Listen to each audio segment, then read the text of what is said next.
Le but de Sitcoff, c'est de proposer aux exploitants un système de monitoring qui vienne surveiller leurs conduites forcées. Parce que les conduites forcées, elles sont en pleine nature, elles sont en montagne, dans des milieux difficiles d'accès, en galerie. Et du coup, l'exploitant ne peut pas aller tout le temps surveiller, voir ce qui s'est passé. On peut avoir différents types d'incidents sur nos conduites, de type chute de cailloux qui peuvent plus ou moins endommager la conduite. Ça peut arriver à l'écraser, on peut aller même jusqu'à l'ouverture complète, mais après ça reste des incidents qui sont quand même relativement rares, Dieu merci, parce que finalement les conséquences elles sont relativement lourdes par la suite. Et c'est pour ça qu'il est très important de réagir le plus rapidement possible.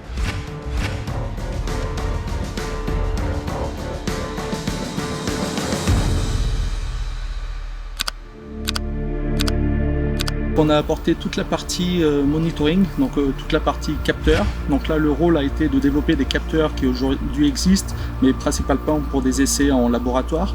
L'objectif a été de développer ça, de démocratiser cette technologie pour pouvoir la rendre vendable à tous les exploitants aujourd'hui pour un système qu'on pourrait dire aujourd'hui low cost, mais qui fait le même travail que le système laboratoire. Et ça, aujourd'hui, ça n'existe pas sur le marché.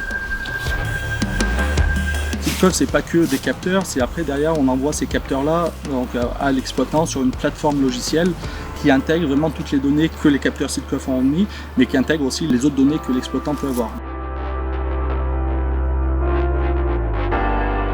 Aujourd'hui, une conduite de ce type-là, elle est surveillée par des paramètres de l'usine. Donc ils vont peut-être voir une chute de pression parce qu'il y a une grosse fuite à un endroit.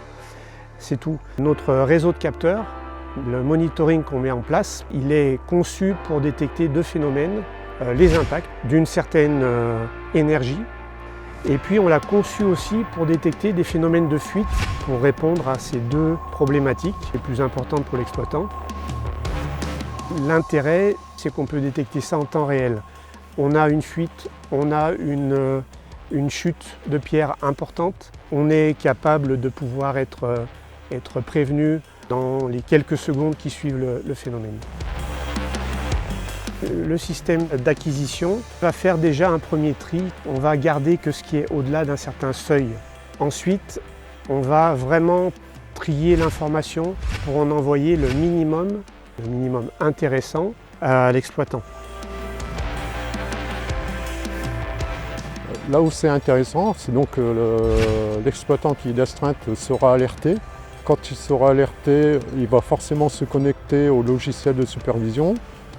Et là, l'exploitant, à distance, il peut mettre l'ouvrage en sécurité. Et ça, pour un exploitant, c'est la priorité des priorités. On parle beaucoup de big data aujourd'hui. Nous, on est un petit peu plus sur le small data. C'est-à-dire qu'on a mis des capteurs qui vont détecter ce qu'on nous demande, pas plus. Et on a aussi adapté toutes les caractéristiques de la chaîne de mesure juste pour ça. On ne peut pas s'occuper de telles structures qui sont des grandes structures quand même qui font des kilomètres en mettant des systèmes qui coûtent des fortunes. Ça n'a pas de sens, ça n'a plus de sens économique.